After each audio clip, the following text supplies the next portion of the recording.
Welcome back to MSI 2023. Golden Guardians currently on match point, looking to fight their way all the way through the bracket to fame themselves in a best of 5. But for now, long journey ahead of them. The bracket stage for now, they need to win a single game. And R7 on the opposite side, looking to come back, looking to do everything they can. And I think it starts with not letting Golden Guardians have Kennen, if I had to guess. Yeah, there's a number of things. I couldn't go through all of them. It's more like the draw the rest of the owl. Just do everything else significantly better, because that game was a stomp for sure. But I do think draft's a good place to start, just in terms of the power picks given over. Now that you are on blue side, you can keep that kind of target ban strategy, but now you yourself hopefully get to grab a couple more of those. Yeah. And I'll just say, stop picking Wukong and Lissandra together. That's don't do it. Oh, you're a hater on that strategy? Well, if the enemy team's going to get Vi, yes. Because what are you doing? You're just praying they're not going to use their champions in the early game? I don't love it. Break up the Ahri as well. Maybe ban that. Yeah, I like that. Anyway. Options. Vi, very strong. Very simple to execute. Very powerful champion. Wonder if it's going to hit the bench. But we're already into the thick we're of red it. side still. I'm trolling. Sorry about that. They had the option. They want to run it back. The Rumble bans. Now, Rumble good. Obviously, on this patch, the magic resist reduction, this champion can be super oppressive. But I am thrown off by how much respect they're giving to FLICKR. Because FLICKR is good, don't get me wrong, but I don't see this many targeted bans for top lane almost ever. It could be a particular issue for Bong, maybe not having good answers into some of these AP threats, getting rid of those, keeping the Kennen and Vi bans though. So are grabbing more of the targeted AAA tier bans thrown at them from the red side here. Does mean Kasante's left up, and so Golden Guardian's going to snap that one right away. A very common pick for both Gory and Licorice. They love flexing that one around, so snap the pick that. We'll see what they want to answer with on the side of R7. An opportunity to go for something like Ahri Wukong, which is conventionally considered one of the powerful mid-jungle duos, but instead, Seo gonna get the hands on the Aphelios very early in the game. So it might just be a very different game plan this time around for R7. They tried to have a bit more of an explosive, a bit more flexible bottom lane, but maybe gonna go back to good old tried and true standard scaling backline 80 carries instead of whatever amalgamation of buzzwords you want to use for Zeri. She can kind of do it all, but realistically more of a late game threat. And in that sense, you're probably not worried about getting to late game versus Golden Guardians based off how game 1 went. So you want something with a little bit more power early on. But interestingly, it feels like with the Maokai locked in that they've opted for more neutralizing champions. Sapling's going to give you a lot of vision. Yes, Maokai can set up a lot of these good plays, but oftentimes you're pairing him with, an AP mid laner as well. So have to see where they're going to go. Golden Guardians may take this opportunity to put their foot on the gas. Go for something like Lucian Nami. The struggle is obviously if you fall behind early game, you're going to get very cleanly outscaled by the Aphelios, but instead, looking to put their the pedal to the metal, so to speak, with the Lucian Nami duo. You're chief Lucian Nami hater, though, from EU, correct? Yeah, so mostly this is because this duo as a whole, when you execute it very well, is incredibly oppressive, but it requires you to capitalize on every little opportunity, whereas champions like Jinx and Aphelios, you can mess up a lot of things. As long as you get to 3 items and can play team fights well, your champion's going to output. Whereas if you mess up in Lucian in the early game, you never really get that power point. Mid-game, late game, he doesn't have the same impact. So if Stixley and Hu can pilot the champions to a good enough level, it's an incredible duo. But when in doubt, I always just say, hey, just pick scaling. It's simpler. Well, fortunately for NA, they are one of the better Lucian Namis in the league. 7 picks, 5 wins with the combination. Oof, unheard of in the LEC. I'm not memeing. It has like a terrible win rate. This doesn't come from nothing. That said, I believe you. I will not watch any games involving the LEC and Lucian Nami, and hopefully we don't see any of this tournament. But for NA, it's a good slam here, given that they had such a good time in the bot lane, or excuse me, in that game. And I was saying about how Golden Guardians can kind of play to each lane depending on the draft. So this time around, you can expect to see more resources probably coming down to them, especially post-6 when they have their ultimates online.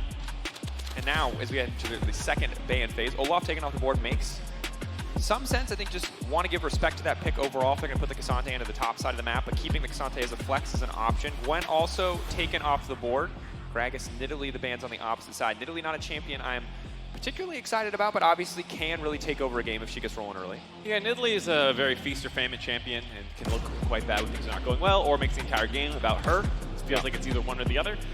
I do like the Gragas ban, though, knowing what we saw out of Golden Guardians against BLG. The win that they were able to grab involved the Kasante, Gragas, Yasuo flex combination there. And I think Nidalee kind of matches that idea where you have double 80 soul lanes potentially or something, and then you have a Nidalee kind of running wild where no one's stacking MR and your spears can hurt a lot. The J Slam I do like, but this is something we see quite a bit for Golden Guardians playing into the Jace or playing it themselves in both mid and top lane. And it's or playing against in top lane, at It's least. not a champion that Bong or Miru who've spent really time on in terms of the games that we've seen on Whoa! the stage. The Nocturne now locked in. G2 have played the Nocturne mid. We've seen Nocturne in the jungle, I believe. So we'll have to see where this pick is going to end up. And I think this is an opportunity for Golden Guardians. The fact that they can potentially add another flex pick to the mix is big, because at this stage, the Jace remains a flex on the side of R7. So trying to get as much advantage as they can. However, once you lock in the Talia, feels like that does confirm the Nocturne for the jungle and the Cassante for the top lane. Most likely the case, and I do think this gives Golden Guardians a lot of tools to deal with that Jace if it is going to go up to the top side. FLICKR will have a bit of a rough laning phase in the very early levels and whatnot, but then post 6, you can expect a lot of resources to potentially go up there. Can also go down to the bot lane if you want to play around the Lucian Nami as well, so Golden Guardians having a lot of map movements available. Jace going into the mid lane then, a little less exposed in the shorter lane, and hopefully enough laning prowess to lock Gory down and stop those roams from coming in. And this is a champion that can very quickly take over the laning phase. I haven't loved Jace as much since the changes to Gore Drinker, where you have to kind of build Gore Drinker if you want lane sustain. Obviously, a lot of the other lethality items taking that sustain away, I think limited a lot of his ability to snowball really cleanly, but we'll see exactly what Miro can do in the early game up against Gory. Is this just an EU thing? You hate all early game champions? Yeah. Okay. Yeah, anything that's very execution reliant, I'm like, please stop. I have to have a good lane phase? I don't want it. I don't want it.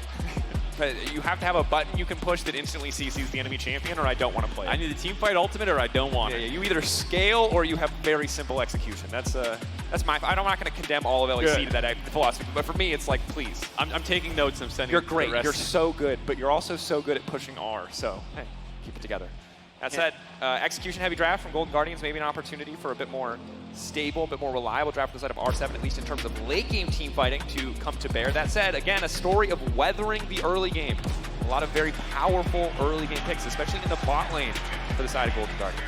Definitely the case. We'll see. Like you said, sticking with a lot of team fight ultimates outside of the Jace, between the Maokai, Malphite, Aphelios, and Lulu, a very easy front-to-back kind of team fight, team comp, where you just want to hit the closest target, finish them off. And I will also say for Miru this time, having the better lane phase matchup is something that I'm very excited about for him, because we highlighted him in the early game as one of the people who could potentially get the gold lead in their favor here. We'll see if R7 can pull off a big win in Game 2 to force a Game 3. If you are an R7 fan, they need to hear you throughout every stage of the game. Their backs are against the wall.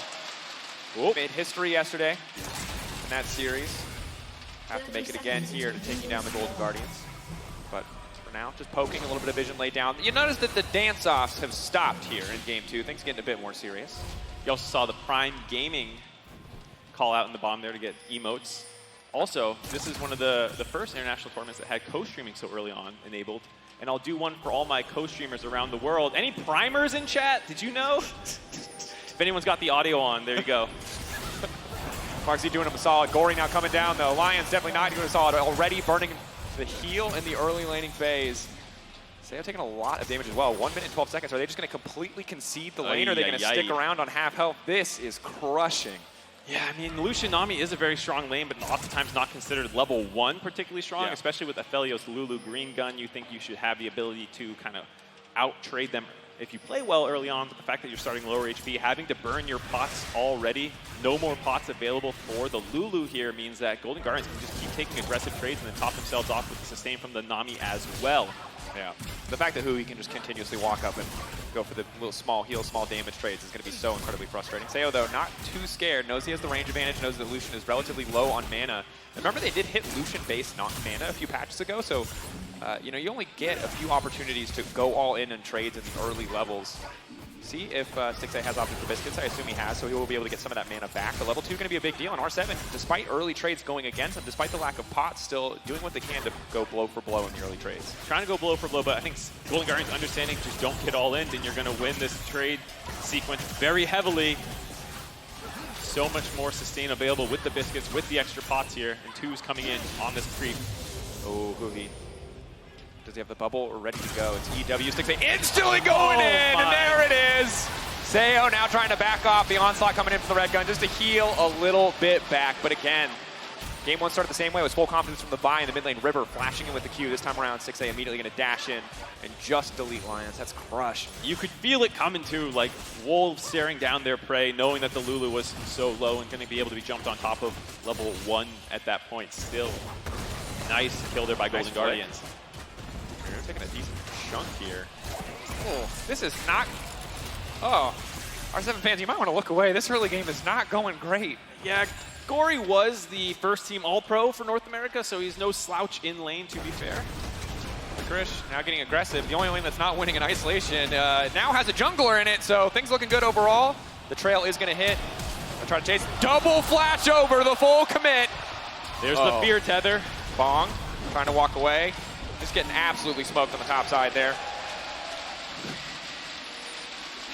Hitting him with the loud flare as well. And the thing for R7 is, again, yesterday was so historic. You want to believe in their ability to turn things around, but Golden Guardians proved in game one that if they get a lead like this, they will snowball, they will take over a game, and now R7 are going to have to dig deep. They're going to have to show us something they've never shown us before if they want to come ahead in this one, because everything in this early stages is all Golden Guardians. Yeah, well, again, similar to last game at like the 4-minute mark, around a 1,000 gold advantage for Golden Guardians. Both of the side lanes dying as well means that they're going to be able to attack them once the 6s come online for Golden Guardians comp. Maybe Ripper will head topside to rip apart Bong again. Licorice. Yeah, it's tough. Malphite early on was getting a little bit of the early prio, starting to fall apart. Audi will see if he can get anything done here. Again, the Maokai reliable CC, the flash, W, the twisted advance can do a lot of work, but finding that angle is tough against the Taliyah. Hard for Jace to follow up in the hammer form. And right now, Mark, it's a roughie. It's a Diffie and the Biffy a little bit currently. There's a couple Diffies. Diffie in the health in the mid lane at the moment as Miro just keeps getting hit by the flick here. He really needs to buy boots, and that's one of the things that's annoying about Taliyah. How do you get boots? It's not entirely a freebie, but it's very easy to hit those flicks. Going in, knowing that the E cooldown is down, respect to Miro, instantly going to get out with the phase rush. So clearly itemizing appropriately to try to find these favorable trades in lane. Licorice with the wave stack, using that time to go ahead and get some vision down on Audi. Still playing very aggressive for the fact that the jungler is seen up there, but with the massive wave, just happy to push in, get a turret plate, get the gold lead in his favor. Yeah. It's got to be so frustrating for Bond. Just hit after hit on the top side. Oh boy, yeah. Licorice having a very good tournament so far. Up there in best top laner conversation thus far of these games. His Cassandre was critical in the game that they were able to take down ELG, and I think a surprise for a lot of people around the world as a whole at this point as Miru, Tether not going to be there. River not quite able to get in range. They are forcing the flash out from the Jace, and his next few minutes are going to be so difficult because River's not even level 6 yet. Already he's made 2 plays on the map. Still just a level 5 Nocturne. Soon he will turn out the lights. Yeah. And that's going to be tough. What's that R7? Going to be very scary. For the side of River, I will say he's also not usually a power clearing, team fighting carry jungler. He plays a lot more of things like the J4, Sejuani's setup for his team, buy, these kinds of things. So a bit of a change of strategy in Golden Guardians here where he'll be getting more carry resources and potentially putting this on the radar of the other teams at MSI as something we need to be careful about. Hits! Oh, hoo-hee. Sayo, is he going to try to keep this one going? Very positive trade overall right now, level advantage for Stixxay. Sayo, decent guns if he wants to keep the fight going, but River already descending on the top side of the map. 2v2 there for now. Bong should be safe up there. Stixxay just got another cookie, ate the Scooby snack, working down now to keep pushing in the bot side. All those cookies, man. Hungry boy. Anyway. Get the munchies, you know? Yep, it's respectable. River now moving in, just going to try to contest some of these camps. And I will say that on the subject of Golden Guardians, as an outsider to your league, watching, coming in for playoffs, coming in for the big series, the surprises and the upsets, I've been impressed by the kind of consistent glow-up. Gory, obviously a monster in that mid lane. I loved his Cassandre move domestically, and it feels like as we've gone international, continuing to see them show new things. And that's exciting when you think ahead to what could be a run to the bracket stage of all the different styles and strategies they've shown so far. Stixxay playing aggressive champions, playing scaling topside, Licorice playing Cassandre, playing things like the Kennen as well. Yeah, I think Golden Guardians is a new organization for pretty much every international fan. Might not have seen them before. This was a team that had won a single best of 5 previously in the organization's history prior to this year, had never finished really higher than a 500 win rate in terms of regular season. Yeah, for LEC fans, they did a BDS, if you don't understand what's happening. We BDS'd them, for sure. Yeah. And so that was really exciting. But the players on Golden Guardians are all veterans, actually. Players who have been around a long time. People have won titles. Every single player, except for Gory, has a domestic championship, though they didn't get them this year, clearly. Yeah. This is a team with a lot of experience and who has played on big stages before. That said, maybe an angle here. Ooh, the Audi flash. flashing over the wall. The twisted advance now following. Stixay doesn't have the summons because of the previous trade. Huhi now trying to find the bubble. The knockback, keeping him in the reach. Sayo, big kill. A start of something for Rainbow 7 here on the bottom side. Love the aggressiveness out of Audi there, the veteran jungler for the side of R7, knowing that they need to do something to disrupt the laning phase out of Golden Guardians. The aggressive flash into the river to get in there. Very nicely done to get that kill onto Stixay, stop any potential snowballing from coming in. And it's a classic Maokai play, but you love to see it executed. Hiding the incoming ultimate with the wall, keeping it out of vision, going over the wall, immediately following, using everything that you have just to get in range and really making that happen. And if there's one way to win this game, it is getting the Aphelios ahead of the clock, using this beefy front line that you have, all the CC and setup that you have to shred through a lot of these squishier health bars. You're in the mid lane doing a little bit better here. It is crazy. I mean, I know he just wants more lethality, but like I feel like boots just make your life so easy. And he's like, no, I will play this on hard mode.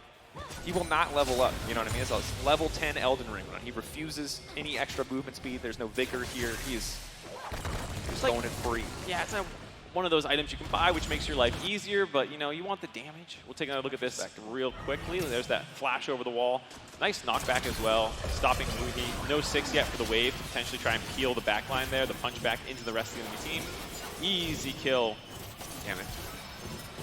Doing Stixay a little dirty here. The king is down. They made that very dramatic, but we talked about this as well, that Lucian is a champion that, if you shut Lucian down, suffers a lot. It's not a Jinx versus Aphelios matchup. It's not scaling v scaling, so taking Lucian potentially out of the equation or limiting his impact early on can be big. That said, River grabbing an uncontested Herald on the top side does mean the Golden Guardians can start to look to knock down some of these towers.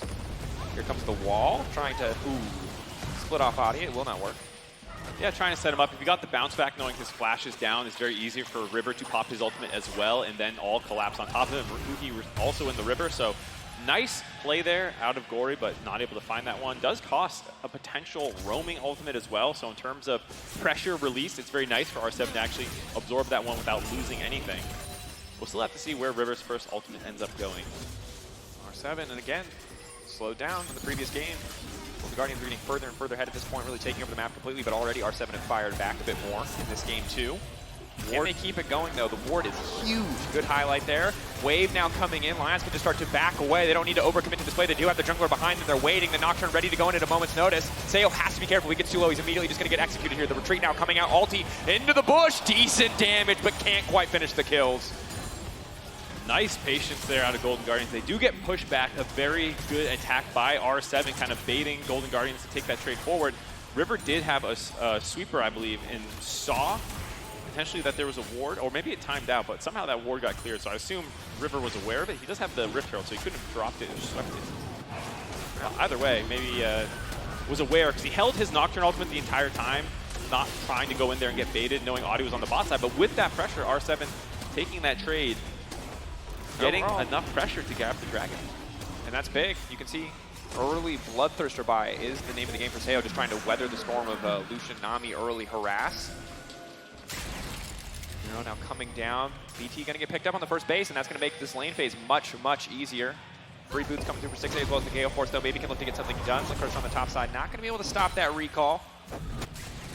Overall, much closer game thus far. The first few levels look pretty grim, but R7 holding on now. But Miro to back away.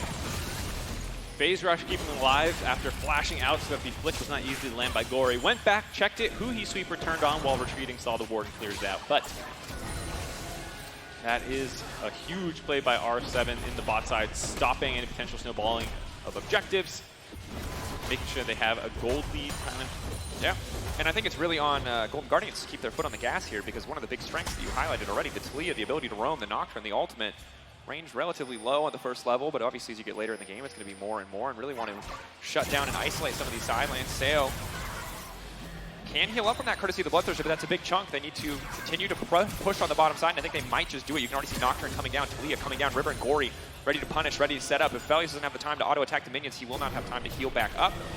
So instead, they're just going to drop the Herald and walk away. It seems like the threat of them being there is enough for them. They don't need to try to overforce for kills, just going to try to put more money in the back pocket to Stixay. Yep, just keep getting plates into your Lucian, accelerate him further and further ahead, get him with his Mythic already completed. Getting some more gold for Huki as well, so he can try and grab that mandate pretty quickly here. That is truly when the Lucian Nami turns online, a level 6+ mythic power spike as an all-in here. Take Bong back to the side of his Bong house has ult. map. Bong can't just ult here. Has to be careful not to get too low. LICKR keeping his trades going, trying to stay as healed up as possible. Excuse me. Bong now going to run or try to run. LICKR pulling him back. Finding the solo kill onto Bong now up on the bot side of the map. Nocturne already throwing down the ultimate, but Aphelios is still standing. For now, they're going to find the one kill. Aphelios will finally get burned down. Stixxay hitting him with the piercing light. Huhi now on the retreat. Gory trying to make his way out of this one. Miro knocking him back to the waiting arms of his team. Does Jace have the damage to finish his kill? Gory trying to get for the flick, but it will not connect. Adi getting lower and lower. Lions looking to 1v1 Stixxay on the bottom side. A bit of supportal combat. He'll find one, but on the top side of the fight, Gory will trade back, taking the mid laner out of the equation. Huhi hiding in the brush equalizes the kill there, but the big thing, the support battle, Lions getting aggressive, taking down Stixxay. LICKR also finding a solo kill in that top side fight. Very nice Q3 on the blast cone to actually hit him back and interrupt that. Very heads up play, showing champion mastery there as Adi! Oh, one last rock. Take him out of the equation, a little nature battle there. Rock versus earth.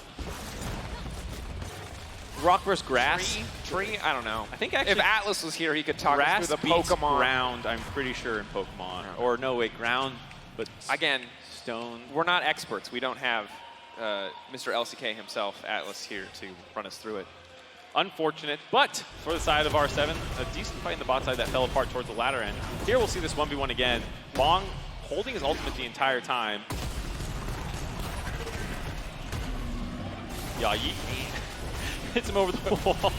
So it'll be a second before you see the Q3 that I'm talking about here, as Bong doesn't want to use his ultimate, just wants to walk over to the blast cone to get out. LICKR holds it and pops it right there, so instead of going over, I think actually was he just on the wrong side of the blast cone? No, the pullback did hit him. The blast cone knocked LICKR's back, the pullback did hit him. Yep. I think the read on the situation was correct. You see this fight, of course, starting off, just burning the ultimates, Nocturne now coming in. Aphelios just barely able to live, but at that last auto from the passive from Lucian able to finish the job. Yeah, so even though they finish off the Aphelios quickly, it does cost. We don't have time for it. Nocturne back into fighting. Theo, once again, good guns. Nocturne turning off the lights, but do they have to set up to keep this fight going? The tidal wave coming in, it's going to connect onto one. River trying to turn this fight back. The Maokai already ulted, the wild growth coming through. Lions isolated on the backside now. It's Theo versus 2. Theo, can he turn it back? He does not have the damage. Lucian, so damn strong. Imperial Mandate Gale Force, baby, just shredded health bars left and right. Nocturne going to grab a kill as well. R7 getting shredded in that exchange. 6K gold difference between these two teams. R7 thought they found a pick off onto River potentially, but once the lights turned off, it felt very risky for them to charge into that choke point against Denami, against the Taliyah. Adi, nice backstep. Huhi. We got some bloodthirsty supports out here, man. Huhi feeling himself. Water versus tree. How does that? No, that is definitely a grass favorite encounter. That one I can remember. That one I know. There you go. The starters. There it is. But yeah, very, very good fight for Golden Guardians, kind of forcing them into this small corridor where a lot of their line skill shots, the Taliyah, E, Nami, all is going to get tons of value, making it very scary for R7 to chase in. And while it looked better for a little bit, we're kind of back to the same position that we were in game one. Golden Guardians feels like a pretty indomitable gold lead again. Maybe some creative angles from R7. They can try to get something back with that second Herald in their back pocket. They don't have a Drake, but they have all 3 outer towers down. They have basically total map control all the way up to those tier 2s. In terms of playmaking and proactiveness, a much better game out of R7. They have had angles that worked well for them, so I'm very happy to see that. But you're right, in terms of game state, not too different from the previous game. 8,000 gold lead, I can do math. You know what I miss? What? In NA, our overlay has like a little gold thing, you know, and it stops you from having to do math, and I'm very stupid. So it's that's what they don't think about when they make the overlays. They don't like, think about how your dumb, color how caster. dumb are your casters. That's what they have to factor in. That's the metric of my success. How much do I need to know to cast this overlay? Oh boy, yeah. Golden Guardians in a very commanding lead. Not like there was much of a threat of Drake stacking, but stopping that one down. Yeah, I mean, they're first of the game. I mean, it is Hextech still, too. Arguably the most, actually, just definitely the most powerful soul in the game. Now they're all going to go in under the tower. They're going to try to one-shot that carry. They're going to succeed. Adi now running for his life. The bubble will connect. It's going to take an extra second there, but Stixxay now on a killing spree. Golden Guardians leveraging that lead beautifully. Golden Guardians definitely playing the fans. Everyone having Loud in the wheel there, spamming that. As we see LICKR is taking a fight underneath the turret. On Miro does some nice footwork here. Clean sidestep there. Lions behind him, but his window of opportunity has now closed as the rest of Golden Guardians have arrived. North America looking good in the Battle of the Americas. True. True. Can't always say the same for Valorant, so nice to have it in at least game. Shelly getting some good value there, trying to break a turret before 18 minutes, trying to get into the inhibitors. Not the case though. Bong just wanting to get a little bit of gold on the top side. FLICKR. No ult, fortunately. Not up yet. Keeping that tower alive. Doesn't want to give it to him. He'll get it. Bong winning the moral victory, but he will probably lose the 1v1. River, it would be disrespectful to involve yourself. It was a 1v1. It was a gentleman's fight, but River is unconcerned. Victory more important. Now going to try to knock Bong backwards. It's taking forever to kill this Malphite, but he will die. Who he will take that kill? Does water beat rock? Yes. Oh, nice. Yes. Do you know that one? Nice little battle there. Don't you remember the episode? Ash like turned on the sprinklers to win against. I don't know. The last time I watched Rock. Pokemon was when they did the end of the show and they started playing the original theme song again, and I started crying. Everyone cried. I just cried for like an hour. And I don't know where the age limit was, but somewhere like 26 and up, everyone cried. I'm almost crying again thinking about it. Oh, but I can't play by play. I'll take it over. All right, thank you, thank you. Just having a moment. Very, very good game out of 6A here. Massively ahead, 4-2-2.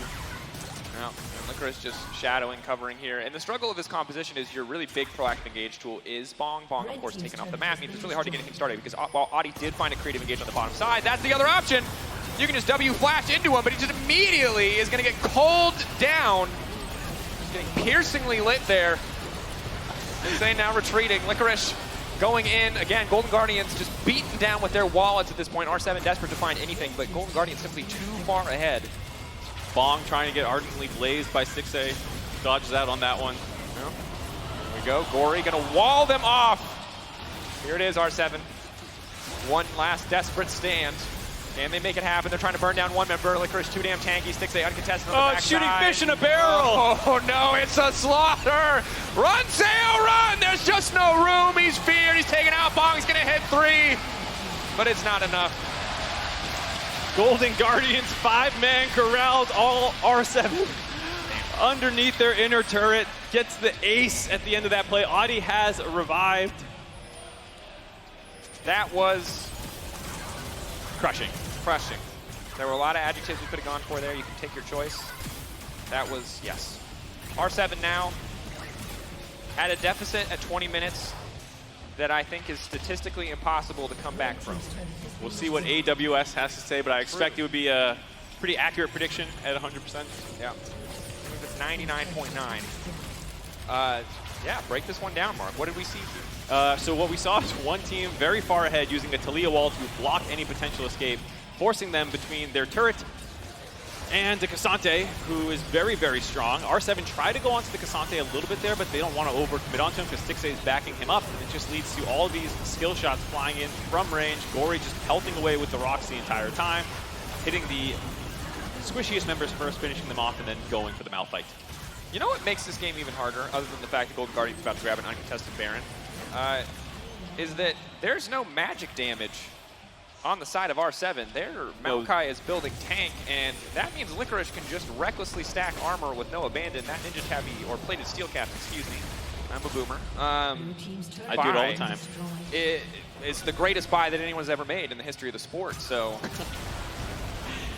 I appreciate the hype on the plated steel caps purchase, but he can't die. He can try to prove me wrong right here, but I don't think it is possible for FLICKR to die. If he ults, maybe. If he doesn't ult, I don't think he can die. He can find a way, I'm sure, if he chooses to. The fountain laser always available. Yeah, true. Okay. Wants to dive there, but R7 pressed into their base. Last defense here. Mid inhibitor already broken. Top inhibitor going down next. Golden Guardians do take one out. I think that might have been a misclick by Spooky to take the Hex Gate out of the base, because there's no reason to not just sit on top of R7 here. Adi on the flank. One last fight. Sayo, big ultimate from the Aphelios. Will it be enough? Can they start to burn him down? Just trying to take 6A out of the equation. It feels personal at this point, but now they're just leaping into the backline. River now running forward, but the towers have locked him up. They're going to take him out. There's a jungler down. R7 doing what they can to hold on. 2 members hit by the Aphelios ultimate, but it's a double for 6A. He's still standing. Golden Guardian's still standing. It's only 1 kill at the end of the day. R7 doing what they can, but it feels like this is just over. Both solo laners going to recall back with the Baron empowered reset, then TP back in to try and end the game here. 4v3 base defense by R7. FLICKR pulling them back. Again, he is unkillable. Theo does not have the damage, the items, the stats. He cannot get anything done here. Golden Guardians ruthless in this game to an unrelenting assault on the hopes of R7. R7 will be eliminated. Golden Guardians keeping their dreams of the bracket stage alive. Clean 2-0 by the side of Golden Guardians to advance to the best of 5 tomorrow. One more step away before they reach the main stage at MSI. The second seed from North America making quick work of their opponents here today. And there's not a lot left to say there. They were by far the better team on the day. And a lot of the hectic scrappiness we saw from yesterday, there was just no opportunity for R7 to get down in the muck and fight with them. Our Golden Guardians always one step ahead. Getting some well-deserved love from the crowd here in London. Very good showing for the boys from across the pond. Very happy with that one. For R7, though, it is still a historic run that this team was able to make. It's important to keep that in mind. The LLA had never won a best of series in international competition until yesterday, where they were able to take down, of all the regions, the VCS. Yeah, the bane of many regions historically, especially in best of 1, but they were able to best them in a best of 3. I think that is still a big achievement, and it sucks because you come off of such a fantastic high yesterday into a game that is incredibly one-sided. And it doesn't diminish their accomplishment, but you can understand if the players, it's a bit deflating. You know, yeah. It's tough. In the moment, you will not feel the level of happiness that I think they'll feel when they look back at this overall tournament. These games being very, very dominant. Of course, Hui's going to be interviewed on stage shortly, but here we have the post-game breakdown powered by AWS. Pretty clean game for the side of Golden Guardians. I see a little bit of red there at the very beginning for R7. Now, it's there. And then they got the dragon, so nice there. But for the most part, yeah, clean win for the side of Golden Guardians. You can see them feeling pretty happy, smiles all around. Early dinner, lunch, I guess you would go for. Wow. 1:19, started lunch at noon. Hour and 20 later. It is early. Well, I think we have an opportunity now to talk about the hero of the hour. Ooh. I'll wait for production to confirm that we're ready to go to talk about the hero of the hour. Is there any particular player that comes to your mind if you wanted to talk about the 1+ OP player of the series? Is there any player that comes to your mind? Like, who would you pick? If I could pick, but I don't know what they're going to... I'm going to tell you if you're wrong, because I agree with what the actual answer is. So you can pick, and then you'll be wrong if you're wrong. Can I say Stixxay? That would be wrong. What? Okay, I guess I'm wrong. River? Gory? Have you ever seen a person who can play tanks so effortlessly and carries so I said everyone else, basically. 1+ player of the series, FLICKR. Boo him. He deserves to be booed. Okay. I guess I shouldn't say this while we're hyping up FLICKR. FLICKR had an incredible Kennen performance, given one of the strongest picks on the patch. He built 4 armor Cassante, and he walked at them with reckless abandon. He deserves your respect. 1-0-2 game 2. You know, Gory 8-0-9. Thought that was pretty respectable. 2-0-17 for FLICKR. Thought that was, Huhi thought that was pretty respectable. But you're right. The Cassante play in game 2. Stixxay's highlights were built on the back of this man right here. He could not have won those fights in the bot lane if FLICKR was not throwing down in the top side. Just taking a rip out of Bong here. Just absolutely shredding him. Clearing the chamber, finishing him off onto the other side of the wall, getting the flip back. It was just domination from start to finish for FLICKR in each of the matchups. He blind picked this. This was their counter pick. I will say his Cassante is very, very, very good. The timing on the Q3s, the engages in the elk fight. Very good, but of course, a final moment, a last goodbye here for R7. London, give it up! Give him that love. Well-deserved again. Historic achievement to win that best of 3 to take down the VCS. Undercut a bit by the results of today's series, but do deserve that love and praise. You know, it's going to be hard for them to reflect positively at this moment, but I hope that they can look back at this tournament in a week or a month and appreciate everything that they did achieve here. Yeah, I think it was a very good showing for them. Miru in particular had some really good laning phases. Going up against Yagao in the Aurelion Sol versus Jace matchup is one that I think you can look back on pretty proudly at that point in time. Of course, obviously, some of the Silas games, his laning phase was incredible. There's a reason it was banned, you know, today especially. I think he looked fantastic. That said, let's send it over to Frankie, who is standing by on stage with Huhi for the Verizon post-game interview. Thank you so much for joining me, Hugo. I have to say, it was a shaky start to the year for Golden Guardians, but once you get on an arena stage, you guys look good. How do you feel? I mean, today, I think we played pretty well. I feel pretty good. I think, personally, I was a bit worried because my personal condition wasn't the best, and I was aware of that, and my teammates got my back, so it was good. You've all got each other's back. The synergy on Golden Guardians is something to behold. Obviously, you do go way back with Stixie, but why do you think the team has gelled so well under this pressure? I think the main reason is because like we're here, like enjoying each other's company and having fun. Like the stage is amazing, the crowd is amazing, and the games are fun. So the crowd is amazing, and you are having fun, which means I do need to ask about those loud emotes. Gory kicked it off. You kept it going. What was the strategy there, I wonder? So like the loud emotes is for the shoutouts. I think there's a lot of loud fans here, and also, yeah. So like also we want to support Loud because next game it's Loud versus PSG. We played PSG already. Yeah, that's the name. You know what you're doing with these fans. What happens, though, if you face Loud tomorrow in the best of 5? We're going to do our best, but trying to steal these people's heart, you know? But I think we're going to have the edge on it. So hopefully we can win that and go to main stage. Hey, I've lost count of the number of champions you've played this year. It's something like 23 in the regular season of LCS alone. What does it, I guess, what's the process for you in terms of who you're going to play on stage? I mean, you even brought out the Morgana yesterday. I just want to get inside your brain for a moment. I don't know. I'm just like seeing the draft and then try to be as flexible as possible, like by offering like champions that I can sacrifice or just do the job to get the W. So that's why I think I'm playing just different champions every time. And looking ahead to tomorrow, it's that all-important best of 5 to get into the main event. I want to ask you, are you starting to get nostalgic for 2016 when you made it all the way to the grand finals against T1? Not yet. I'm not getting that feeling yet because we're not in main stage yet, and I don't want to get too far ahead. But hopefully we'll make it to the main stage, and hopefully I can feel that feeling again because it was pretty amazing. I hope you get to feel that feeling too. Thank you ever so much. Congratulations, Huhi. We'll see you tomorrow. Thank you so much. And we'll see you guys after the break. Is Loud or PSG going to be facing Golden Guardians in that best of 5 tomorrow? We'll find out. I kind of want Lucian on me. You want? Sounds fun. Yeah. Oh, Huhi. He's in the bubble, ready to go. It's EW Stixie instantly going in, and there it is. Heads-up play, showing champion mastery there as Audi! Audi! Oh, one last rock. Maokai. Jace. Seems... There. Apelios.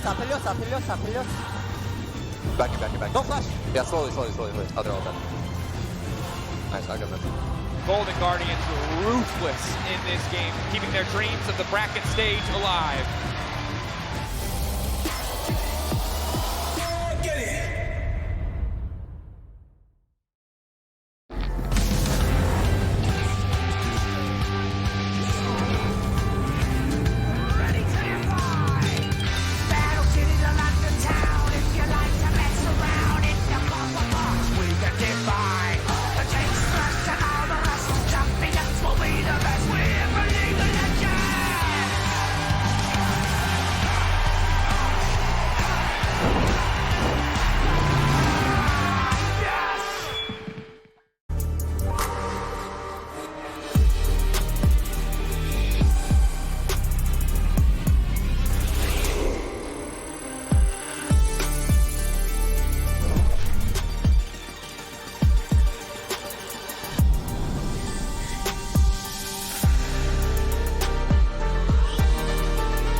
New and existing customers can choose the phone they want, like the incredible iPhone 14 on us.